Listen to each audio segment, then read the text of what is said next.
Je te résume en 5 minutes cette formation de plus de 4 heures qui explique comment gagner ses 1000 premiers euros en ligne grâce à l'affiliation. Ce résumé va également constituer le plan d'action que je vais appliquer à la lettre dans une prochaine vidéo pour générer 1000 euros en ligne en partant de zéro. La formation gratuite sur l'affiliation de la Wizard Academy nous promet de nous donner tous les éléments pour démarrer dans l'affiliation et gagner nos 1000 premiers euros en ligne grâce à ce business model. Mais est-ce que c'est vrai?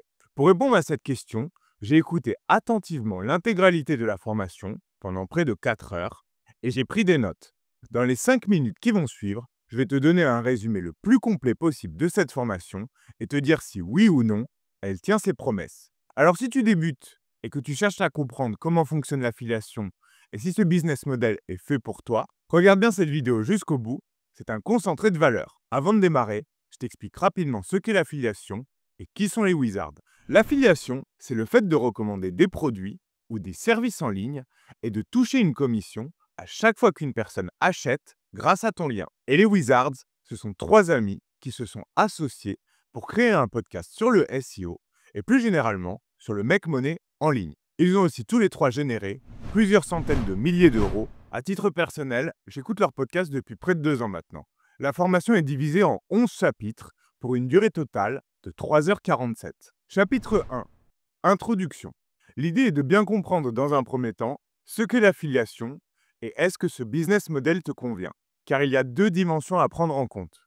Numéro 1. La nature intrinsèque de l'activité. L'affiliation est très liée à l'informatique, au web et à la technique. Donc il faut être motivé et à l'aise avec le fait qu'on va passer pas mal de temps à créer des articles, des pages et du contenu sur le web. Numéro 2. Le concept de résultats et de récompenses différées. En SEO et dans la création de contenu, les résultats ne sont pas immédiats. Il faut donc être prêt à travailler dans le vide pendant quelques mois avant de voir apparaître ses premiers résultats. Chapitre 2. Trouver des niches. Une fois qu'on a compris dans quoi on s'embarque, il va falloir trouver une niche pour se spécialiser et se différencier. Apparaître comme un expert, ou du moins un référent sur une thématique, et attirer une communauté qui partage le même centre d'intérêt.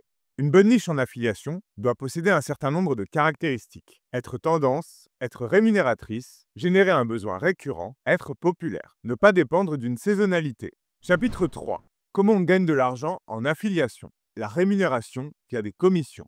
À quelle fréquence elles sont payées et comment elles sont calculées. CPA, CPL, RevShare, Single ou Double Opt-in, etc., etc. Chapitre 4. La stratégie SEO. On attaque le concret et la partie la plus traditionnelle de l'affiliation, en positionnant les contenus de son site internet dans les résultats de recherche de Google. Il recommande donc de créer un site via WordPress avec un thème léger et performant comme GeneratePress et quelques plugins de base comme RankMath pour le SEO. La stratégie est alors de proposer un maximum de contenu informatif sur sa niche afin de devenir une autorité thématique aux yeux de Google, mais aussi des visiteurs de son site. Pour ensuite, dans un second temps, publier des pages à conversion qui vont générer des ventes et donc des commissions.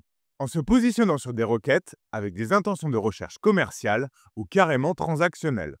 L'intention de recherche est d'ailleurs un concept clé abordé dans la formation qu'il faudra maîtriser afin de créer du contenu pertinent, qui plaira donc à Google et à l'audience qui le lira. Par ailleurs, en plus d'être pertinents, les contenus doivent être optimisés d'un point de vue SEO. Balise title, sémantique, maillage interne, backlinks, etc. L'utilisation de l'intelligence artificielle est conseillée pour la rédaction des articles, mais elle doit être incrémentée de données récoltées manuellement, comme l'intention de recherche ou des questions ou des sujets spécifiques à traiter, sans quoi la stratégie ne fonctionnera pas.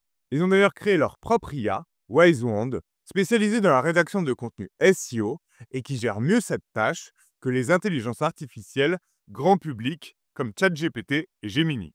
C'est particulièrement vrai si tu débutes dans le SEO et que tu n'as pas encore toutes les techniques ou si tu souhaites déléguer la partie rédaction. Dans ce cas, cet outil peut te faire gagner énormément de temps tout en proposant un contenu de grande qualité. Meilleur même que pas mal de vrais humains. Utilise le code Jérémy10 pour bénéficier de 10% de réduction. Chapitre 4. La stratégie YouTube. Créer une chaîne thématique autour de sa niche permet d'apporter énormément de valeur rapidement, notamment grâce à la création de contenus qui font gagner du temps à ton audience. Cela peut être des avis, des tutoriels, des comparatifs, ou encore des retours d'expérience. Il n'y a pas besoin d'un budget énorme pour se lancer. Le seul investissement recommandé, c'est un micro, mais les micro-cravates sont assez abordables et dans le pire des cas, on peut aussi utiliser son smartphone. Le plus important, c'est la régularité et la qualité du contenu. On peut très vite monétiser son contenu avec de l'affiliation, mais aussi avec des partenariats ou des sponsorisations au fur et à mesure que la chaîne grandit. Le travail sur les titres et les miniatures est très important, mais ça ne doit pas non plus être un frein et empêcher de se lancer. Mieux vaut démarrer sa création de contenu le plus rapidement possible, améliorer par la suite. Chapitre 5. La stratégie sur les réseaux sociaux. Dans cette partie, il y a plusieurs manières de créer du contenu. Premièrement, devenir une autorité. Deuxièmement, partager son histoire, mais à condition de continuer à apporter de la valeur. Troisièmement, faire du contenu second degré pour plus jouer sur la partie virale. Un des gros intérêts de la stratégie des réseaux sociaux, c'est de créer une communauté et d'avoir une audience engagée que l'on peut toucher plus facilement. Pour finir, la recommandation ultime, c'est de combiner ces différents médias pour avoir une stratégie multicanale et créer une synergie. Car le SEO parfait en 2025 ne dépend pas d'un seul et unique site, mais d'une multitude de sources de trafic. Cela permet aussi de décliner ces contenus sur plusieurs plateformes et donc de les utiliser le plus efficacement possible. Chapitre 6. Conserver et relancer ses visiteurs. Autre point crucial, capturer les visiteurs qui passent par ton site ou ton contenu. Il recommande de mettre en place un système de capture d'email, par exemple avec System.io, qui est simple et accessible. Ensuite, envoyez une newsletter par semaine pour garder le lien, proposer de la valeur et de temps en temps, proposer des offres ou des produits affiliés. Un conseil important donné à la fin de ce chapitre est de ne pas mélanger email de vente et email de valeur. Chapitre 7. Gagner plus avec l'affiliation. Ici, il donne des astuces avancées pour booster ses revenus. Ajoutez un résumé de son article à la place de l'introduction pour capter directement les lecteurs pressés avec un lien d'affiliation visible. Utilisez des sticky boutons qui restent en permanence sur la page et si possible en bas de l'écran pour les utilisateurs de smartphone.